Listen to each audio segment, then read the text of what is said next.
All right. Hold on. I'm going to play a little music for you. I got to go shut the door.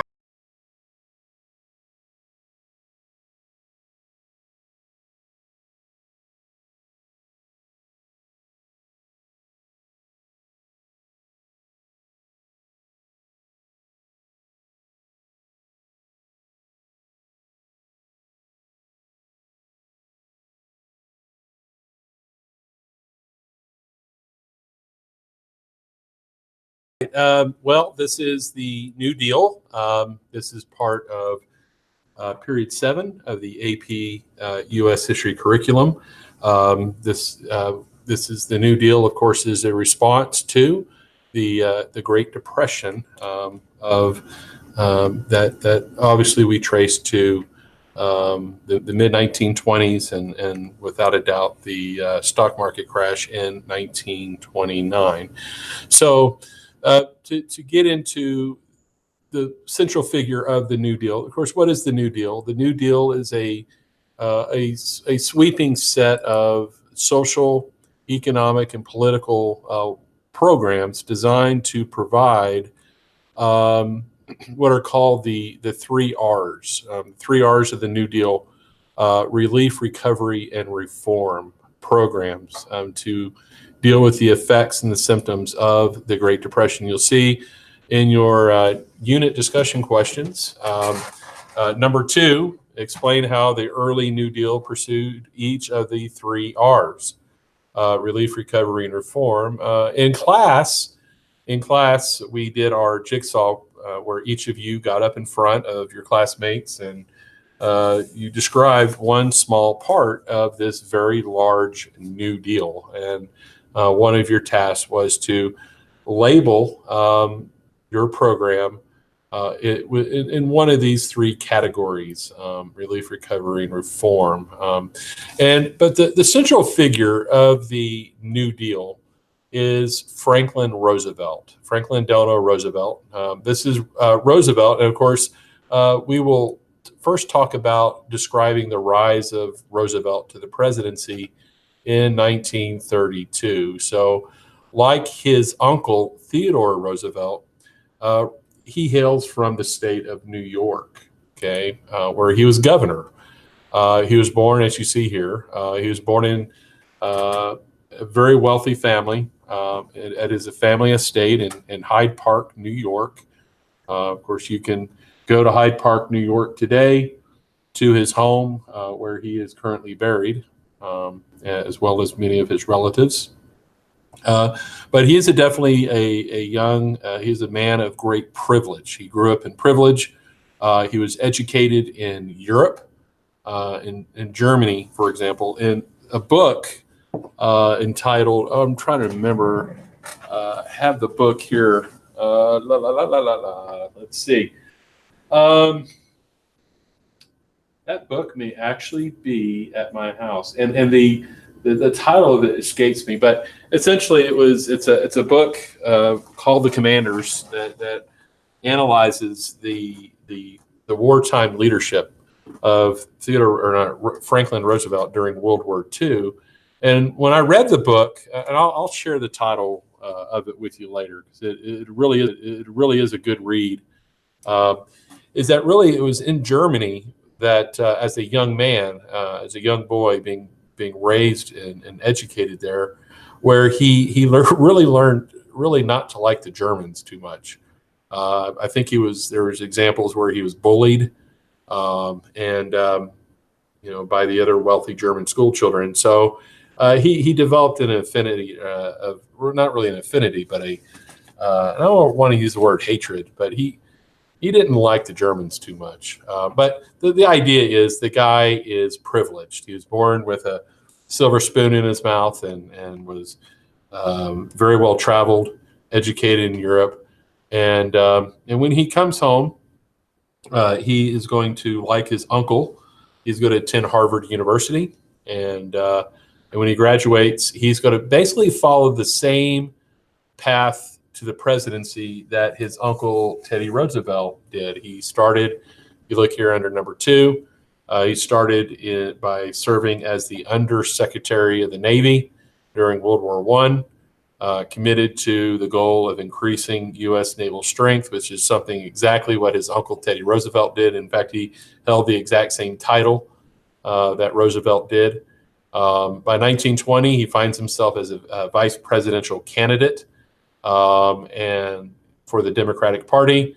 And he and his running mate, James Cox, will lose. They lose the election in 1920 to Warren G. Harding, who runs on this campaign slogan of return to normalcy. And so that, of course, ushered in the Roaring Twenties, a very conservative period.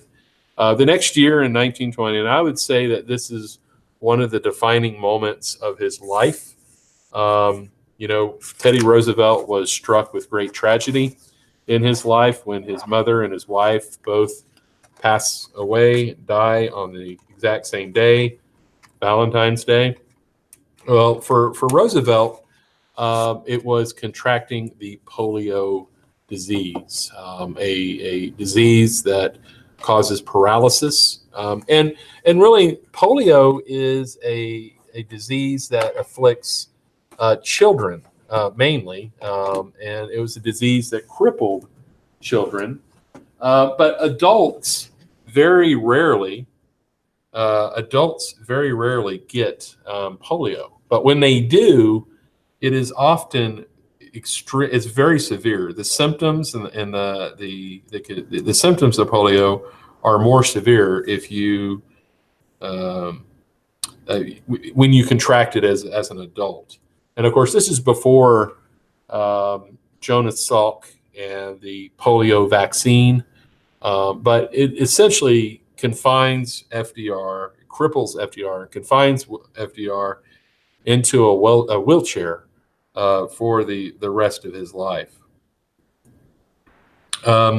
So now, oftentimes,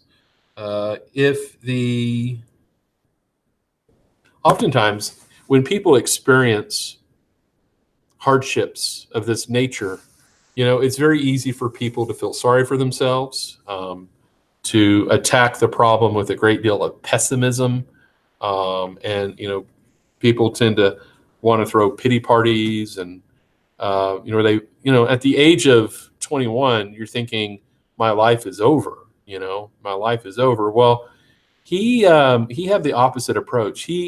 Polio really gave him personal characteristics that ultimately make him into a better president. The struggle with the disease, as you can see here under number 4, strengthened his will. It made him more patient, more tolerant, and more compassionate. So this is a man who's very well heeled. He's very wealthy, and having polio gave him the ability to empathize with people who were unemployed, people who were hungry, people who were homeless, and people who were struggling during the Great Depression. So 1921, also early in his life, and I said that he got the disease at the age of 21. I'm wrong. He got it when he was he'd married Eleanor Roosevelt. You can see under letter B here. She was the niece of Teddy Roosevelt, which is kind of strange because FDR married essentially a distant blood relative, a cousin of FDR. So it was Eleanor that actually pushes FDR to maintain his political career after he got polio, and she was obviously his biggest fan, and also his biggest critic. But what was the knock on Hoover? The knock on Herbert Hoover was that his status as a millionaire left him out of touch with the suffering of the Great Depression.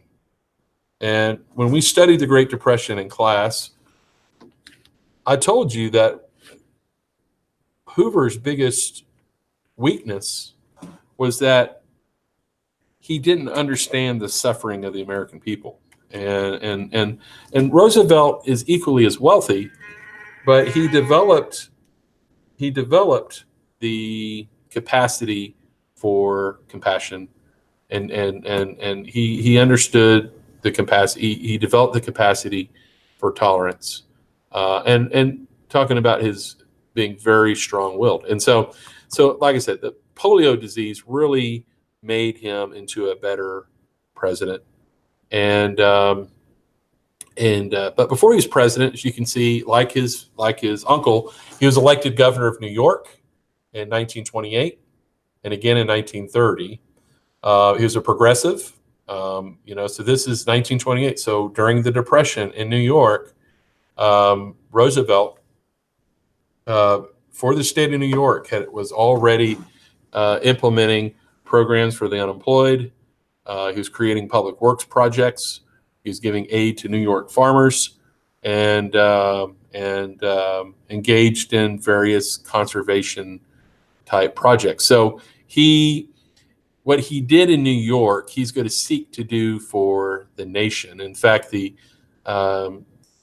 wealthy regarded Roosevelt as a quote unquote traitor to his class because of the relief programs that he created for the people of New York.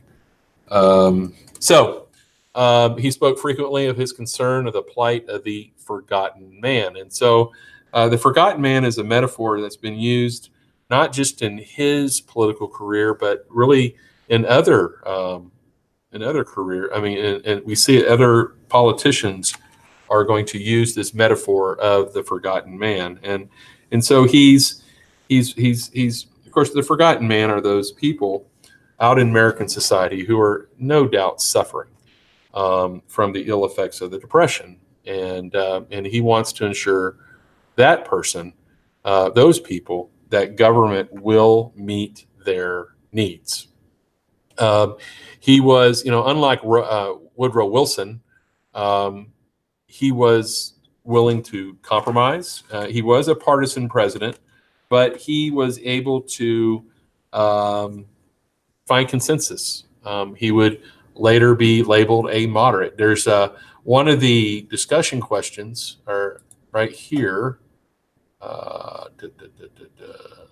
Right here, 7.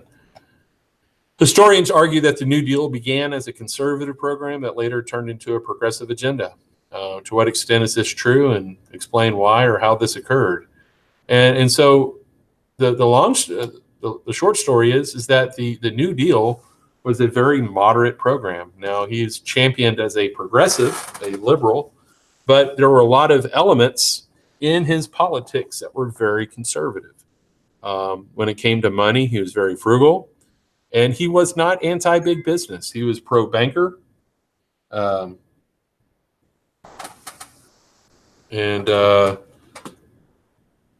he was. Hold on a second here. Usually it is. Okay, sorry.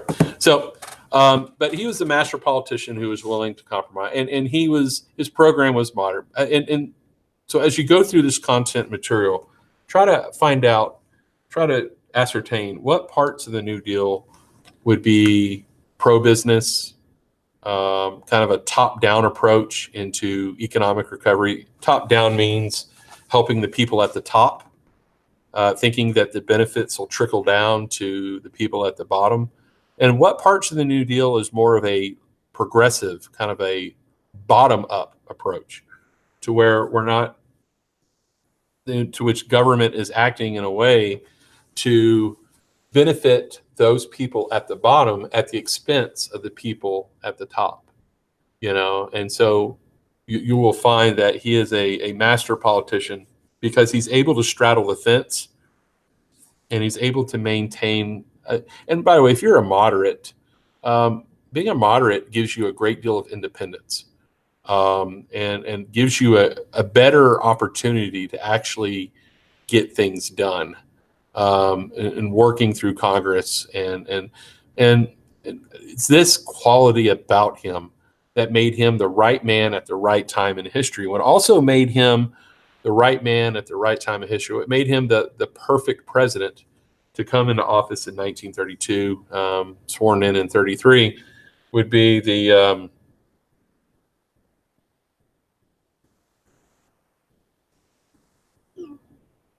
oh, I'm sorry, I'm being inundated here.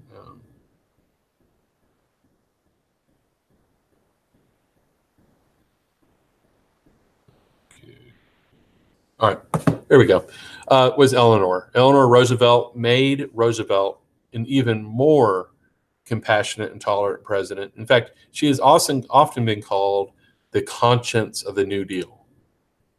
All right, the conscience of the New Deal.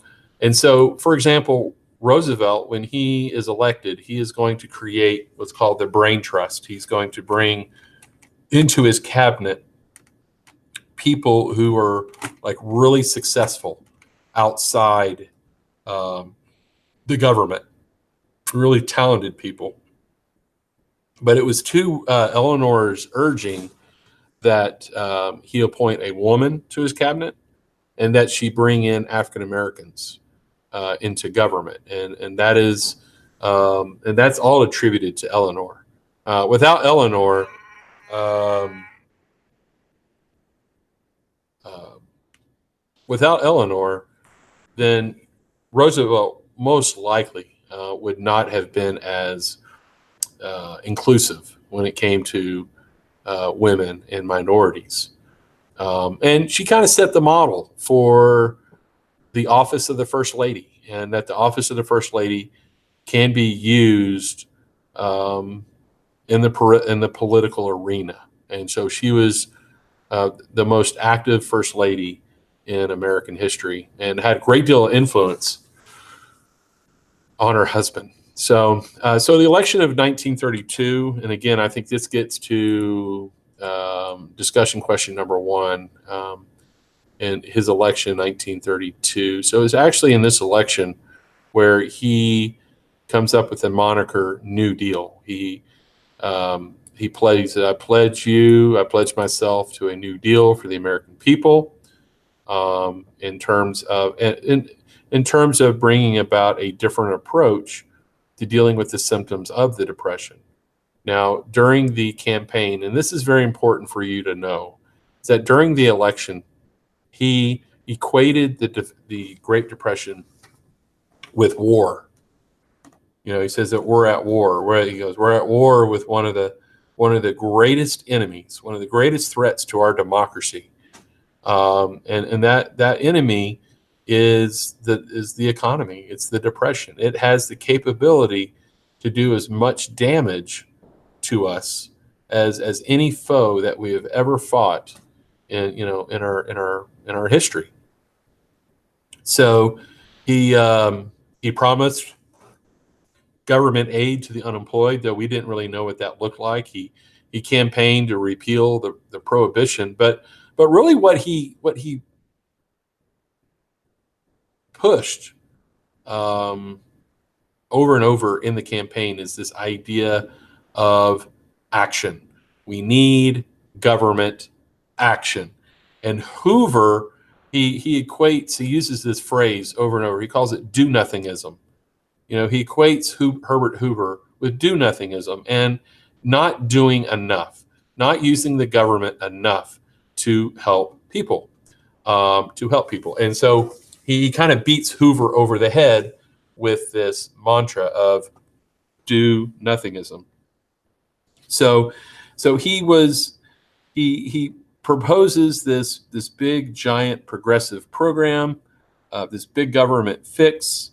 Of course, he was in the process was being attacked as as a socialist and all this, but he made it very clear that he wasn't out to destroy capitalism, but what he was attempting to do was to save capitalism. He was a capitalist. He thought capitalism as a system is very beneficial, but that the system needed to be reformed. I gave you a handout in class. On one side, it says John Maynard Keynes, Keynesian economics. You need to make sure you read through that. And on the flip side, on the back side, Roosevelt talks about the see if I have that. There it is. Roosevelt. Where's Roosevelt? Roosevelt gets into his political ideology. Where is it? So we will find it. I know exactly where it's at. Okay. Let's go.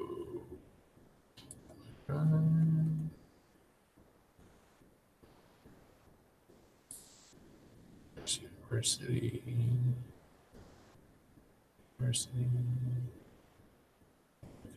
Theory. I think this is it. This is it. Political economic theory. So Franklin Roosevelt. You know, when you look at political and economic theory of Franklin Roosevelt, I'll just read through it with you. Again, this is something that I want you to read and I want you to study, because this is basically Franklin Roosevelt in a nutshell. He says that, number one, the Industrial Revolution created a new class of privileged Americans who not only control the economy, but also control the government. That sounds a lot like Wilson, right? Workers, farmers, and small businessmen are no longer free and independent. The federal government has a responsibility. I would highlight this. The federal government has a responsibility to use its power, keyword, to regulate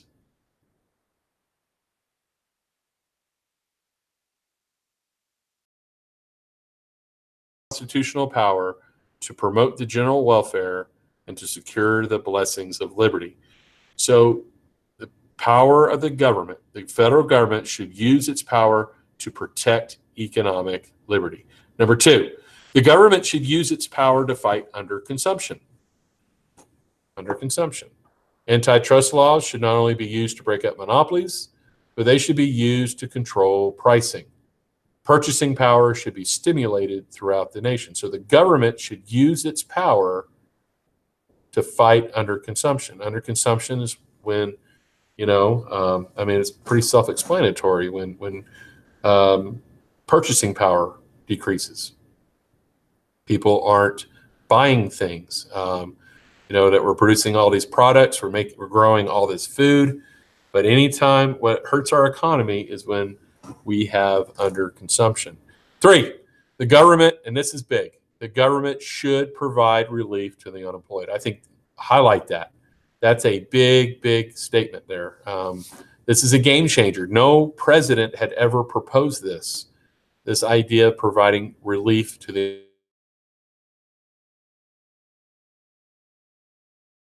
payments. People who depend on the dole, however, face spiritual and moral disintegration. Life on the dole destroys the human spirit.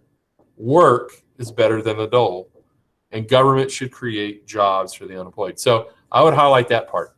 Government should create jobs. Is it the government's job to create jobs? Or is that something that the private sector should create, that entrepreneurs should create? So that's also very controversial and created a great deal of strife and animosity. Okay, so especially amongst conservatives. Number four, by the way, going to number three, Roosevelt said, and I remember this quote because it struck me. In talking about creating a welfare program where we're giving people money that they themselves did not earn, he understood. In fact, he called this a narcotic. He equated it with like giving someone heroin. He understands. He knows that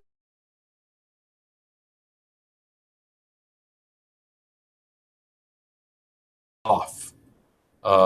That once we start this, once government starts providing money for people, it's going to be very hard to stop it.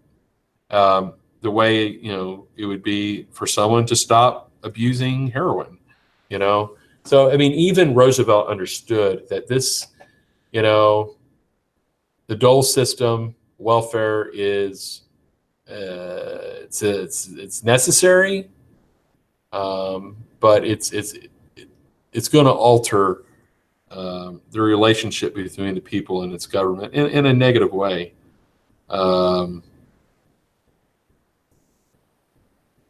So, number 4, the government control of the economy does not limit freedom. It protects freedom.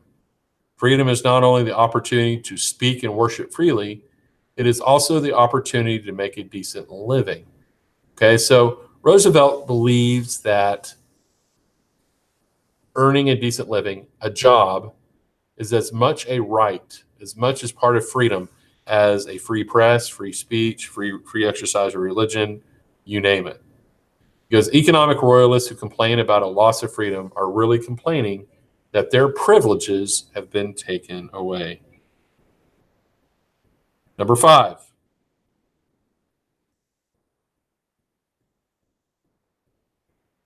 government has a responsibility to protect individual rights. In addition to political rights, government should also guarantee economic rights. Okay, so that's important. Okay, so and really the highlight here is the guarantee of economic rights. You know, when Jefferson spoke of life, liberty, pursuit of happiness, that government exists to protect our natural rights, we always tended to think that government exists to protect our political rights that are enumerated and listed in the Bill of Rights, for example. But Roosevelt is significant as a president. I mean, he's a game changer because he says that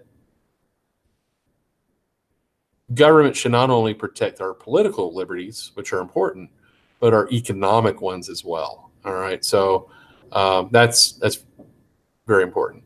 And number 6, government's responsibility to the welfare of society does not stem simply from humanitarian concerns. He believes that, quote, civilization cannot survive unless individuals are responsible to each other. In the modern industrial society, self-supporting individuals are extinct. Every individual is now dependent on others for survival. So what he's saying is that there was a time in which we had people who were able to take care of themselves. You know, that people can do it alone, that people did not, you ready for this? People did not need government to survive. Roosevelt says, you know, well, that may have been fine 100 years ago, but today, government is absolutely necessary in order for civilization to thrive and for individuals to live in order to support themselves. So, and there's a great deal of truth to this. Okay, great deal of truth to this. So, okay, so let's move on to, okay. So Roosevelt, he wins, he defeats Hoover, and back then they inaugurated presidents in March. But the economy was so bad that they could not wait until March to inaugurate Roosevelt. So they amended the Constitution. You can see it down here. The 21st Amendment was passed to move the inauguration from, I'm sorry, not 21st, the 20th. It moved the inauguration from March to January. It shortened the lame duck period. So that's the amendment in order to get Roosevelt in there. And then as soon as he is sworn in, the next month, prohibition is repealed because A, it's a failure. It's costing the government way too much money to enforce. And with the New Deal and with the need for money, the need of the money, then it would give them tax revenue and give the government the ability to collect tax revenue to pay for a lot of his programs. Okay, so talking about the New Deal, we talked about his brain trust. That's his inner circle, his cabinet. It was people who were not just career politicians. It included people from the business community, from academia. When he runs for president, he calls about his first 100 days.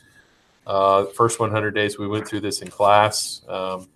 This is basically a flurry of legislation. And he talks about what needs to be restored is a sense of confidence back into the government. In his first inaugural, Roosevelt will talk about the only thing we have to fear is fear itself. And really what that was about the importance of restoring the confidence in American institutions, in American democracy, in the American economy. And so you really see in his first 100 days, he's trying to restore confidence back into the people, while at the same time trying to lay the foundation for a better future through economic recovery. And the speed of activity in Congress during the first 100 days was pretty intense, where he sent the Congress, bill after bill after bill after bill, oftentimes not even reading these pieces of legislation, but very quickly passing these laws. He also he's kind of your first radio president, where he uses the radio to really advance his agenda. And his weekly radio addresses, where he communicated directly with the American people, were called the fireside chats. And he was one of the strengths of Roosevelt was his ability to communicate. He was a very good communicator, and really using the radio, he really connected with the American people in a way that no other president had, up to that time. So when you look at the 3 R's, and if we go back and look at our New Deal, the 3 R's, relief, recovery, reform, we want to explain how the early New Deal pursued these 3 R's. And so here's a really good diagram showing the 3 different features of the New Deal. You have your relief programs, which are kind of your short-term, short-range programs that were designed to provide immediate recovery. Okay, I think that's the key word. It's like we need to help people immediately, and you really see in the first 2 years a flurry of relief programs that are created, and they were largely created in order to provide jobs. How do we help people in the short term the best? And we got to get money in people's pockets. We got to, and if the private sector isn't going to create the jobs, then the government needs to create the jobs. So, and we address these in the jigsaw we did in class. And so I'm not going to go over each one of these New Deal programs with you. This is why we're doing it in class, But there you go. I mean, so you got to think of this kind of like the rice bowl, because it's providing food. This is putting food on people's table. It's putting money in people's pockets. Work programs like the NYA, WPA, PWA, CCC, of course, FARA. That's the dole that sets up the relief agencies that provides dole payments to the unemployed. Then you have your recovery programs. Your recovery programs are essentially designed to create economic recovery, to pull us out of the Depression.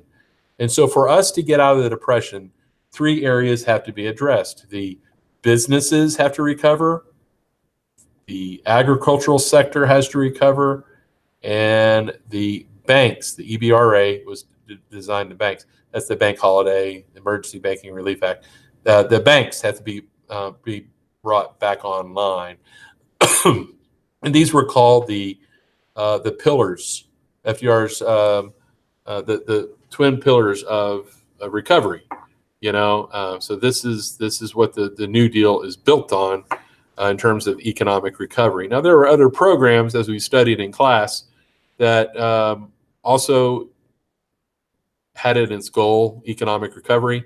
But these are the three big programs. And by the way, for quizzes and exams, really focus on these agencies that are also note cards.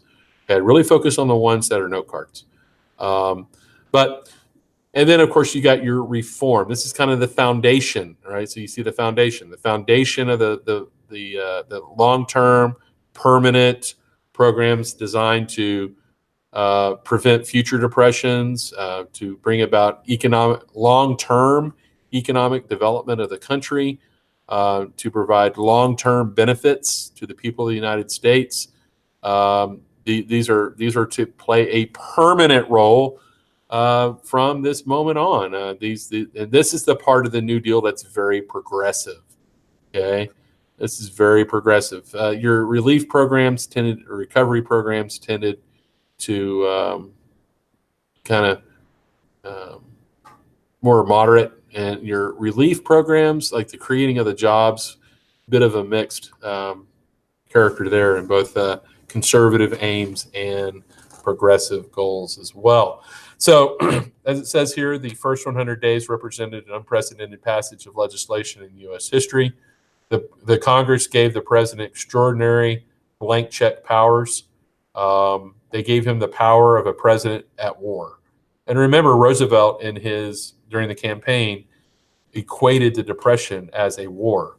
And so he wanted emergency executive power. Now, one of the things you're going to need to know, okay, is Roosevelt was often criticized. Okay, if you look at number 6 here, he was often criticized.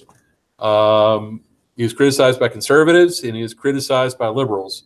But one of the fair criticisms of Roosevelt is that he was a dictator, that he expanded executive power beyond what the Constitution allows. And definitely, like if you look at the court packing plan, for example, you can definitely make the case that Roosevelt went way too far in giving the president power.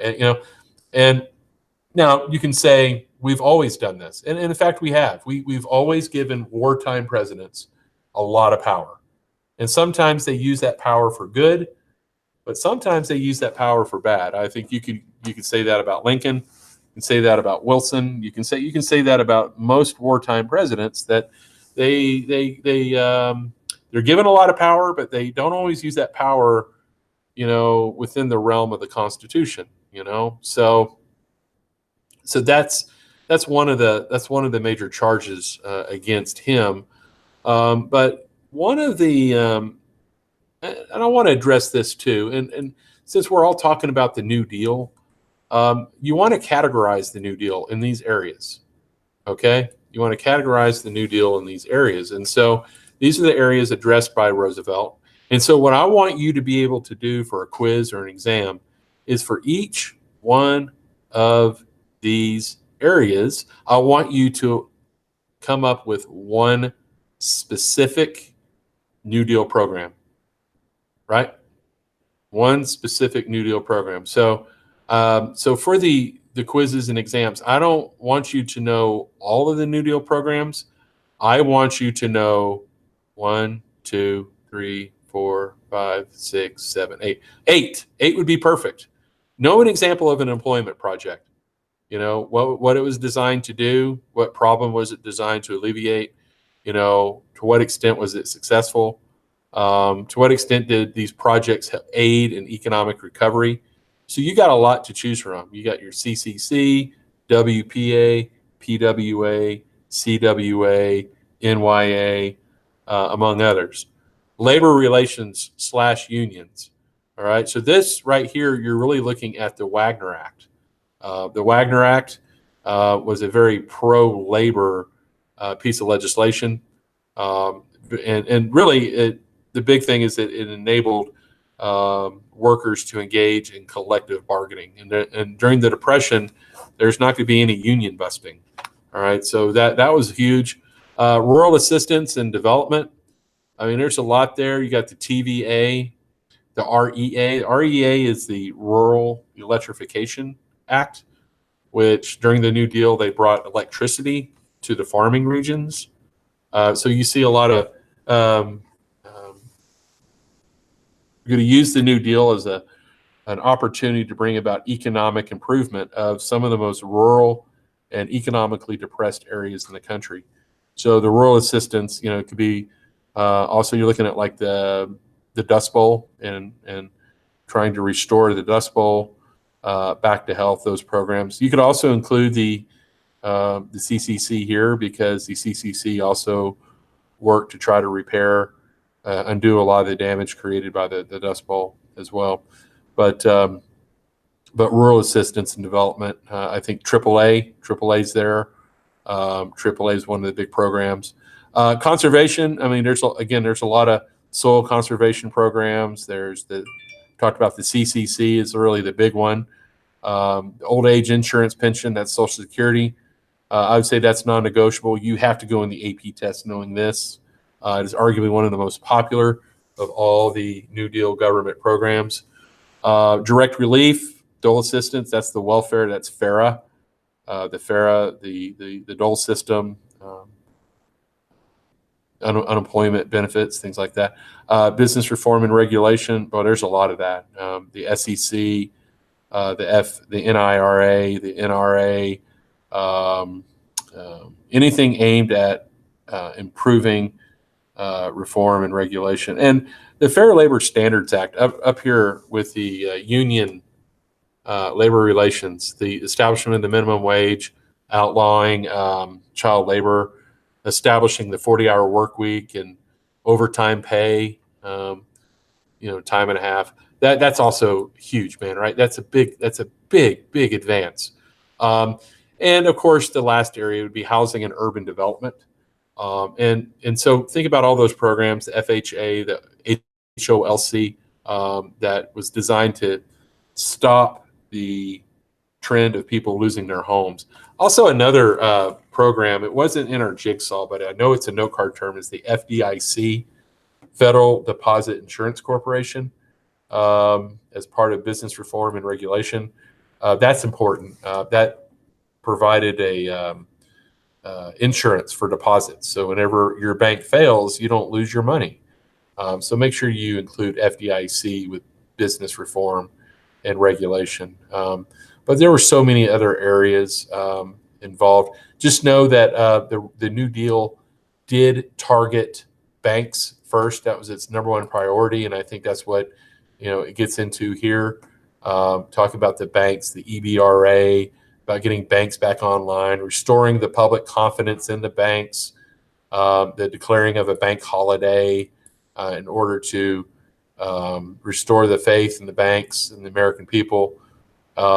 But just go through and this is another reason why he's really criticized by his opponents, especially his progressive opponents like Huey Long and Father Coughlin, is that he is seen as being a New York rich guy who's helping other New York rich guys. They say that Roosevelt, he loved yachting. Yachting is a sport for the rich. They say he drank like 3 or 4 martinis a day. The dude is a very privileged dude, but and so when he's seen helping bankers, it didn't look good. It didn't look good from the progressive point of view. So he does create a tremendous amount of backlash to many of his programs early on, because it was seen as helping people at the top.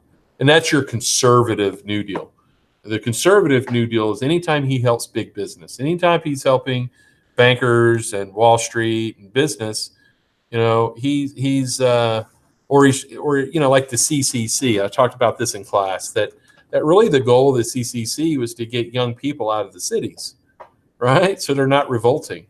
That's a conservative goal. So really go through and kind of classify, which part of this is this New Deal is aimed at helping wealthy, helping businessmen and bankers and promote stability, and which is more of a progressive liberal approach, a bottom-up approach to helping the economy, deal with the effects of the economy.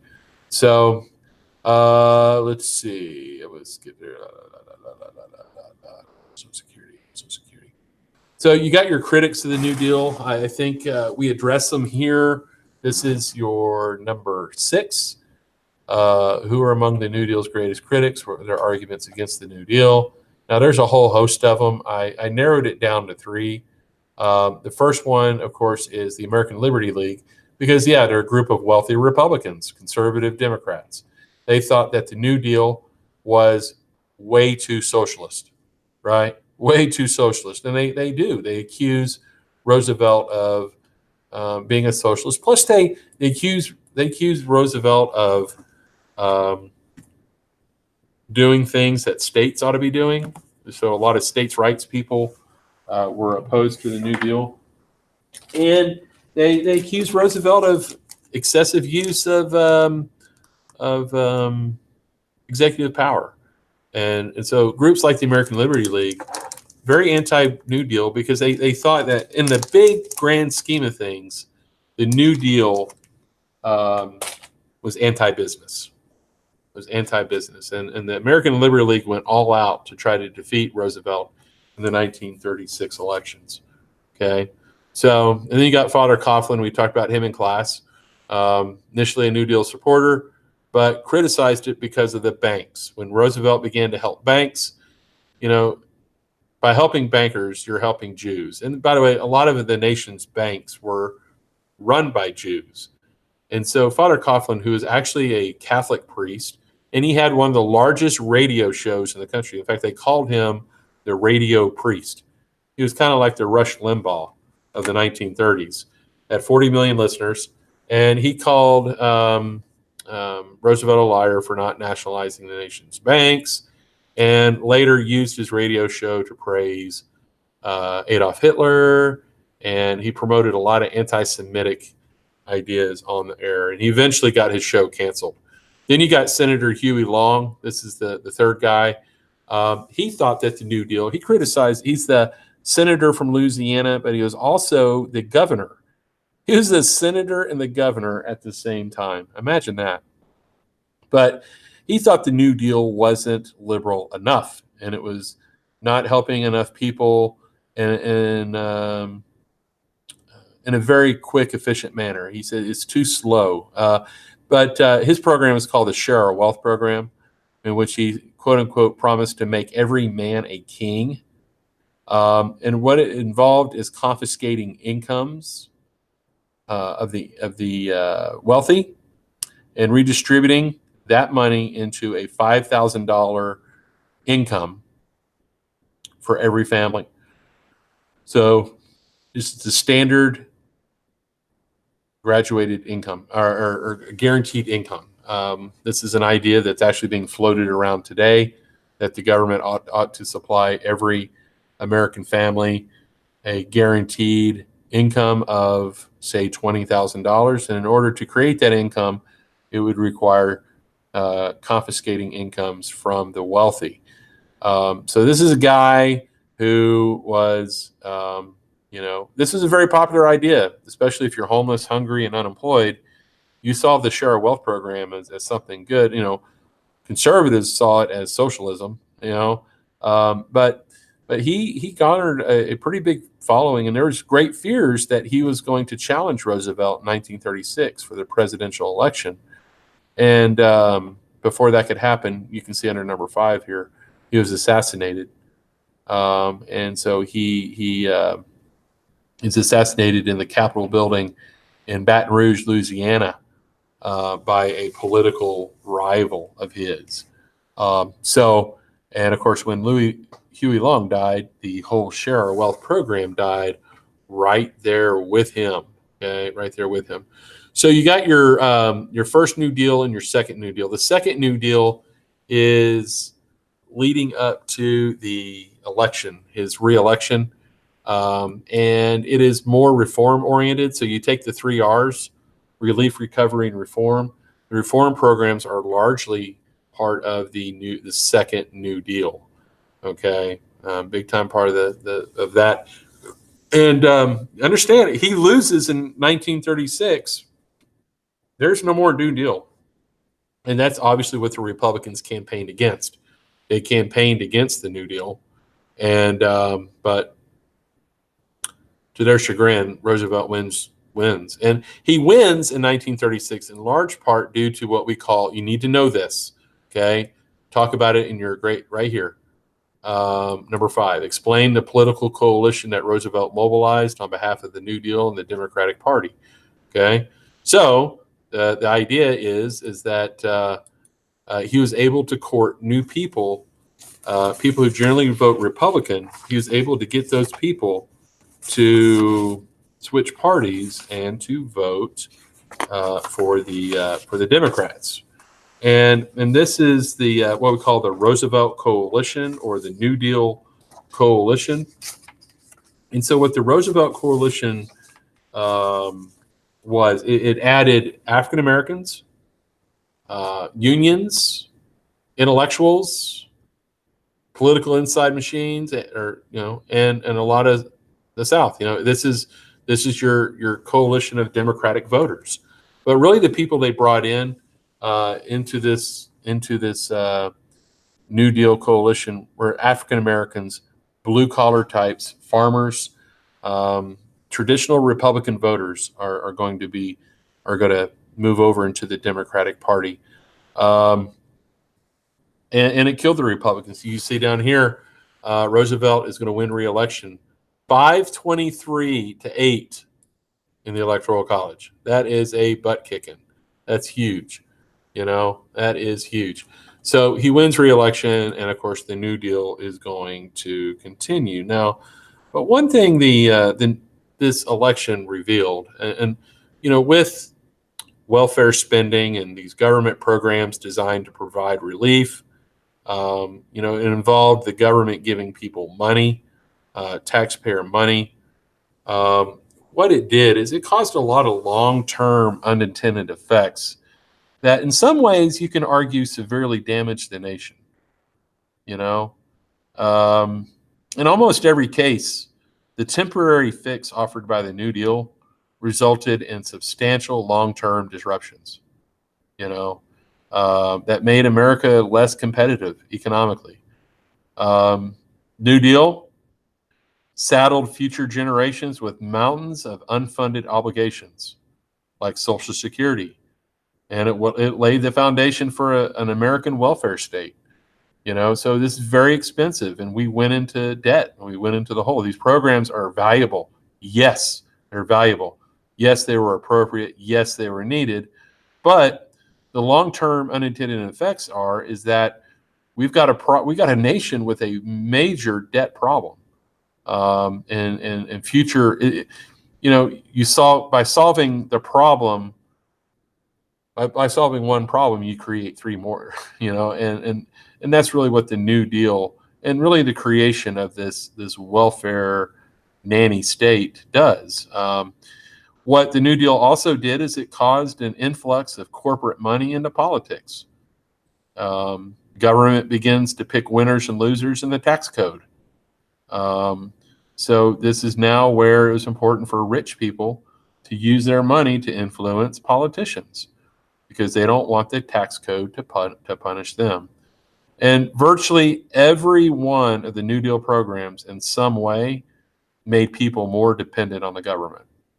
Not more independent or self-sufficient. And, when the government was run by progressives, the logical conclusion voters had to draw was that whatever they got from government came from them. And so like Social Security, farm subsidies, favors for labor unions were always considered to be gifts that were given to them by progressives, given to them by the government. And so come, election time, this really what it became. Elections became about who's getting what benefits. And it really changed the whole nature of politics and elections. And like I said, it's unintended consequences, without a doubt. So anyway, so we've got the Supreme Court. So one of the other areas that we want to address is describe Supreme Court's hostility to many New Deal programs and explain why FDR's court packing plan failed. Okay, so here, we're looking at these two court cases where the Schechter case in 35, of course, the court rules the NRA, not the National Rifle Association, it's the New Deal program, the National Recovery Administration, unconstitutional. And of course, in 1935 as well, the court struck down major provisions of the AAA. That's the whole subsidies, the farm subsidy program created by Roosevelt. And the Supreme Court at the time was filled with a bunch of new roaring 20s judges that were appointed by, really conservative, pro-business judges appointed by presidents like Harding and Coolidge. And so naturally, the court was being as conservative as it was, served as kind of a roadblock for many of the New Deal programs offered by Roosevelt. You can see here, New Deal programs were defeated in 7 of 9 Supreme Court decisions. So Roosevelt said, man, I got to do something about this. And so what he attempted to do was, it's called his famous court packing plan. The court at the time had a number, 9, I believe. I think there was 9 judges, and 6 of those judges were over the age of 70. And a lot of those old judges were the conservatives, right? And so what he sought to do is to expand the court by creating a retirement requirement. They passed this law, the Judiciary Reorganization Bill, which stated that for every judge over the age of 70 that does not retire, the president gets to appoint a new judge. And so very quickly, the court went from having 9 judges to 15. And so what type of judges are Franklin Roosevelt appointing? He's appointing New Deal judges. And now the judiciary is no longer a roadblock. So he manipulated government. He manipulated the 3 branches, the separation of powers. It's not necessarily illegal, because the Article 3 of the Constitution, which sets up the judiciary, states that Congress gets to determine the number of justices. We've had as few as 3, and we've had as many as 15 judges. And so there isn't a set number that the Constitution says we have to have. It's actually up to the Congress to decide.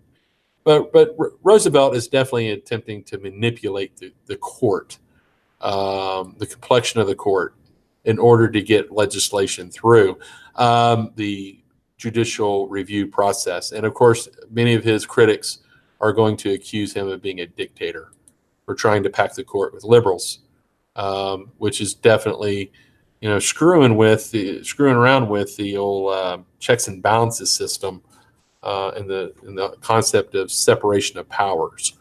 So, of all the branches of government, the one branch that's supposed to be independent from the other 2 is the judiciary, and he violates that. So let's see what else we have here. Okay, so kind of getting it. Last few things I want to address before I stop. I want you to know that the New Deal was a double dip depression. Okay, it was a double dip depression, which means that if I can, let me find it.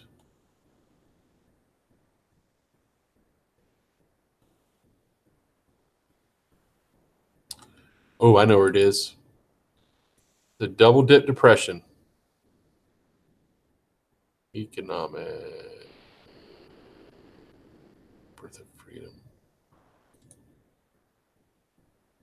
Theory, no. Where's the economic history? Hold on a second. Economic.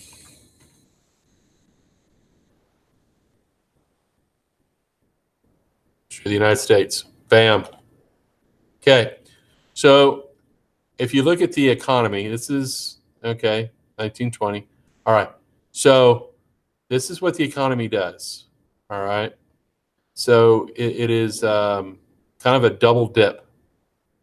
This is 1933 is when we hit rock bottom. The economy bottoms out. This is as worse as it gets. And then you start seeing gradual recovery. It's slow, it's painful, levels off. About 1937, okay,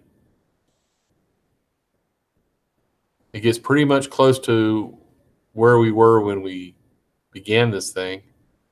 And then we got another dip. Okay. So the depression was what we call a double dip depression. Okay.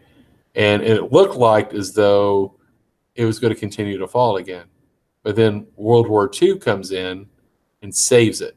So in 1939, and so, and especially 1940, and then of course 1941 is the Lend-Lease Act, which actually probably does more to pull us out of the Great Depression than anything. World War I, defense spending. But what was 37? What was 37? What did the government do in 37 that caused that double dip?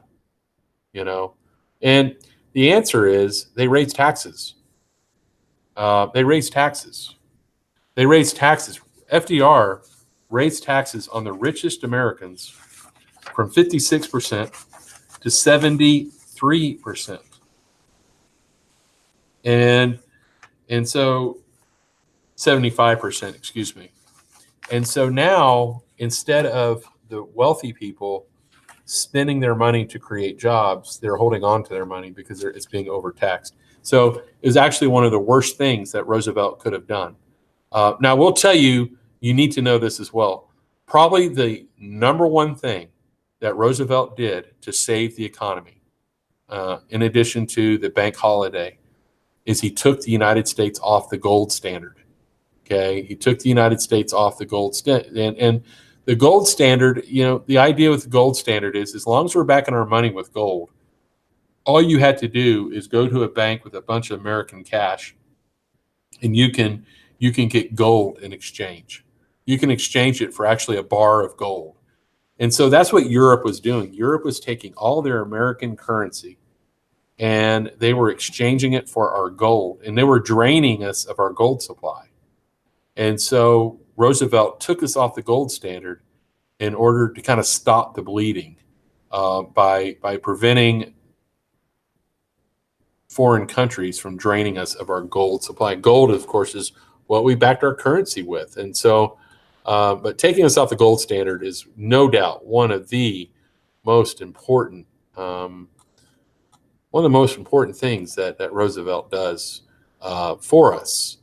Okay, that's a big thing that he does for us. Now, I'm going to go here to I got this from Rice University. You have a copy of this at home as well. I do want you to read through this.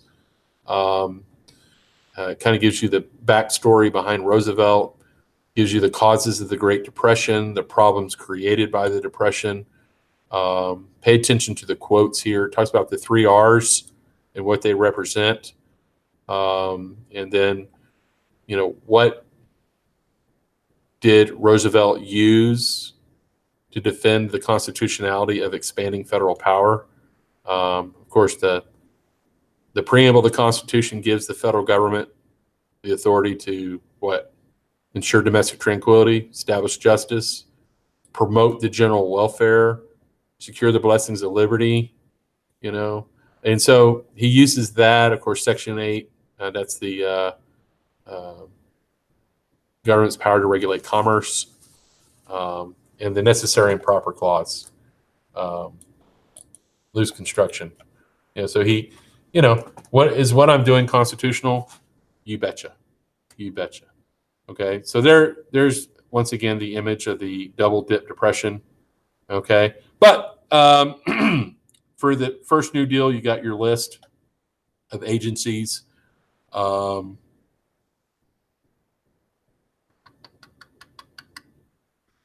of gives a big long. You got your critics to the New Deal and why they were critical. and you got your second New Deal. This is right before his reelection in 1936. Okay. So which ones do you need to know? The ones that are note cards. Okay. I don't want you. So this is court packing. Talks about court packing. And then what happens with the New Deal during the war. And really during World War II, we don't need the New Deal because the war has really helped provide a lot of the relief that the economy needed. But one thing I want you to all pay attention to. All right, hint, hint, wink, wink. I want you in 1944, okay, January of 44, Roosevelt, of course, is going to run for a fourth term, which once again fuels this mantra that the dude is a dictator and that he loves power. In fact, is he runs 4 times and he wins 4 times as president. The only president to serve more than 2 terms. So the New Deal, so in his State of the Union address in 1944, he proposes a second Bill of Rights. He calls this the Economic Bill of Rights. And this Economic Bill of Rights is kind of the foundation of kind of your modern progressive agenda that we have today. And I'll read through it with you, but I do want you to know this. I think this is very important moving forward, that a lot of these goals he sets out are still basically the goals of the progressive movement today. And kind of the second thing with this is that when you think about this, I want you to think about at what point does something go from becoming a privilege to becoming a right, you know? And so Roosevelt's going to argue that what used to be a privilege are now absolutely must be a right. And whose job is it to guarantee that right? You guessed it, the government. So number 1, the right to a useful and remunerative job in the industries or shops or farms for the mines of the nation. The right to a job. Number 1. Number 2, the right to earn enough to provide adequate food and clothing and recreation. How about, and so number 2 is the right of a good wage. The right of a good wage. The right to be paid well. Number 3, the right of every farmer to raise and sell his products at a return which will give him and his family a decent living. 4, the right of every businessman, large and small, to trade in an atmosphere of freedom from unfair competition and domination by monopolies at home or abroad. That should sound familiar. That's been a progressive calling card for a very long time, going back to the progressive era. 5, the right of every American family, the right of every family to a decent home.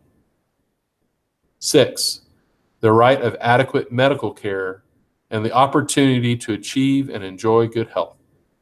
Everyone has the right to be healthy and to have access to medical care, to have access, the opportunity to have good health, 7, the right to adequate protection from economic fears of old age, sickness, accident, and unemployment.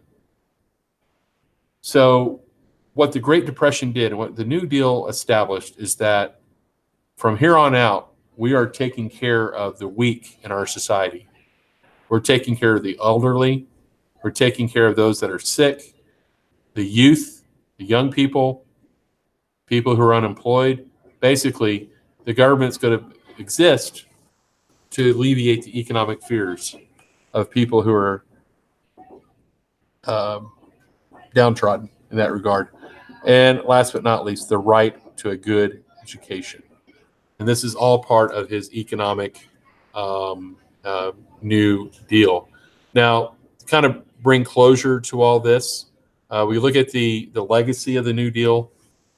We do know, and I gave you the kind of the idea in class that, a lot of the stuff in the New Deal was well-intentioned, but there were some negative consequences, as well as some amazingly important things that it did. So this is, of course, is the subject of this part. So read through this.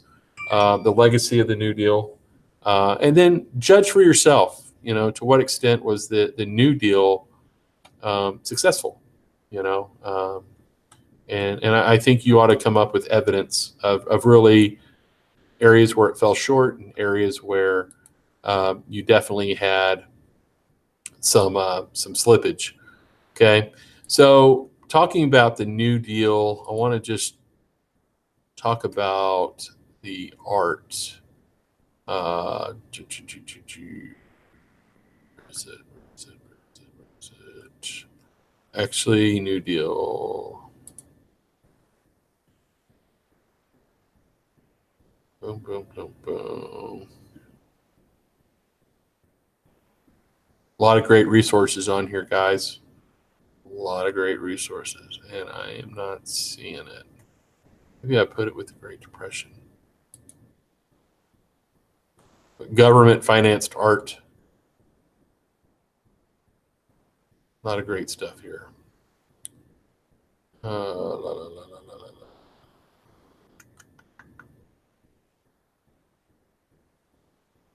I will find it. We'll find it. Make sure you use these resources. They're really, really, really good. Okay. Well, I'll just bypass that for now. But on the New Deal site, I'm going to show you. You've got this New Deal, Great Depression images. It's something that students a few years back worked on, and we created a PowerPoint of just images from the period.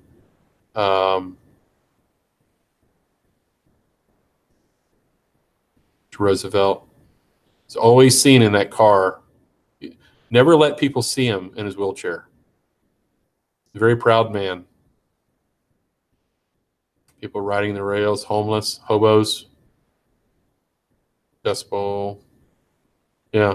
Whoops. Go through there. Go through there. This is good. I mean, these are good images to see. These are families, homeless families. Bread lines. Soup kitchens. These are your work programs. Here they're building some kind of construction project. The NYA, putting young people to work. Works Progress Administration. Dust Bowl, Hoovervilles. Dust Bowl. Dust Bowl. Dust Bowl. You got it. You just, yeah. Homes are buried.